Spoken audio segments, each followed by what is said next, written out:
Communiqué de presse. Démenti du secrétariat général de la SENCO sur la désinformation de M. Freddy Mulumba relative à l'attitude de l'Église catholique face au danger de la balkanisation de la RDC. Le secrétariat général de la SENCO a suivi avec indignation les propos du journaliste Freddy Mulumba, analyste politique et ancien DG de la RTNC, dans son interview à Africa Flash, ce jeudi 14 novembre 2024, publié dans YouTube, accusant l'Église catholique de jouer le jeu des étrangers qu'il appelle à d'autres occasions les impérialistes, en demeurant silencieuse face à la menace de la balkanisation de notre pays. Je le cite. L'Église catholique ne parle pas de la balkanisation. Ils sont ailleurs. Tout le temps, c'est critiquer Félix Tshisekedi, attaquer le pouvoir.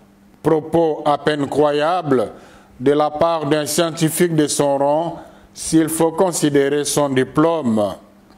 Et ce n'est pas la première fois qu'il fait de telles déclarations. Considérant l'audition dont jouit ce journaliste perçu comme un des spécialistes de l'insécurité à l'est du pays, la SENCO ne peut pas laisser les milliers de compatriotes consommer cette désinformation alors que la vérité est à la portée de tout le monde. C'est ce que nous voulons démontrer maintenant. Comment reprocher à l'Église catholique de ne pas dénoncer le danger de la balkanisation alors qu'il n'y a pas une Église qui a fait autant qu'elle au niveau national et international pour dénoncer cela? Les preuves sont nombreuses.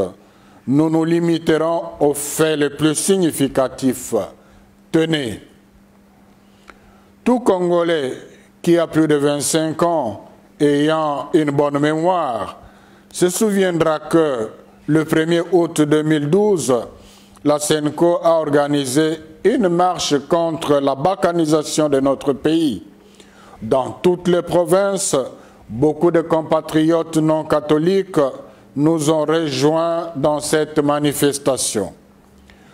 Le 19 septembre 2012, en pleine guerre opposant le FARDC et le M23, une délégation de 5 évêques de la SENCO, accompagnée du premier secrétaire général adjoint, a fait le déplacement de Rutshuru, quartier général de la rébellion, avec un message fort de la SENCO, lu dans l'église devant le chef rebelle, M. Sultani Makenga, sous les applaudissements continuels de la population. Message dénonçant les velléités de la balkanisation et invitant les rebelles au dialogue avec le pouvoir. Le 23 juillet 2019, le président sortant de la SENCO, son Excellence Monseigneur Marcel Outembi, accompagné du secrétaire général de la SENCO, a rencontré le président ougandais, M. Yoweri Museveni, en présence du président de la conférence épiscopale ougandaise, entre autres pour l'interpeller sur la présence et les exactions des ADF NALU dans notre pays. Le 11 août 2022, à l'issue d'une visite à l'est de notre pays, le cardinal Fridolin Ambongo a lancé un appel pressant à la conscience nationale face à la tentative de la balkanisation de notre pays en ces termes. Le risque de la balkanisation que nous avons dénoncé devient de plus en plus une réalité. Beaucoup d'autres évêques, dont Monseigneur Uringi, évêque de Bunia, cité dans l'interview susmentionnée, ont souvent aussi dénoncé le danger de la balkanisation dans leur diocèse. Malheureusement, en citant ces derniers, M. Freddy Mulumba fait croire que c'est un cas isolé qui n'est pas suivi par l'Église catholique.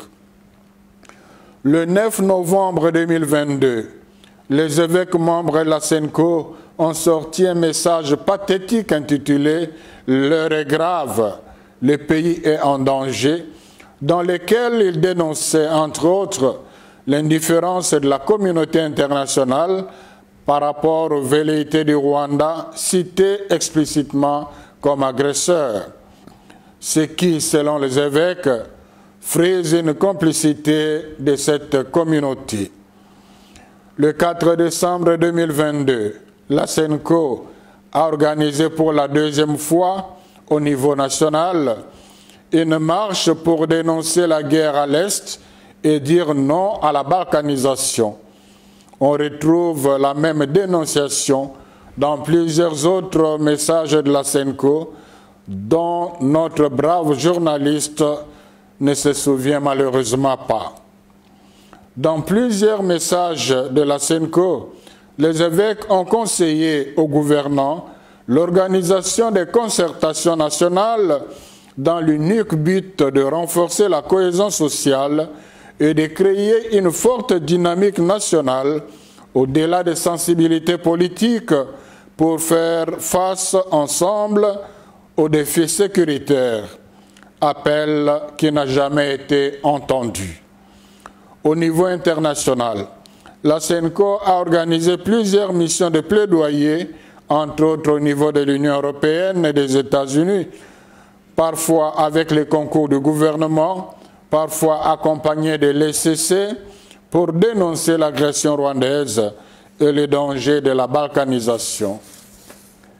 Le secrétariat général de la SENCO espère qu'avec ces informations vérifiables, M. Freddy Mulumba et tous ceux qui penseraient comme lui, s'ils sont de bonne foi, reconnaîtront qu'ils se sont trompés dans leur jugement. La SENCO joue un rôle d'avant-plan dans la dénonciation du danger de la balkanisation de notre pays. Aussi, ce n'est pas juste d'attribuer à la SENCO la vocation d'attaquer le pouvoir, oubliant tout ce que l'Église catholique fait pour améliorer les conditions de vie des Congolais et sa contribution à l'édification de la paix. L'Église catholique a toujours été et sera du côté du peuple. Elle ne se taira jamais tant que le peuple congolais ne vivra pas dignement. Que par l'intercession de la Vierge Marie, Notre-Dame du Congo, Dieu bénisse la RDC, ses dirigeants et son peuple. Je vous remercie.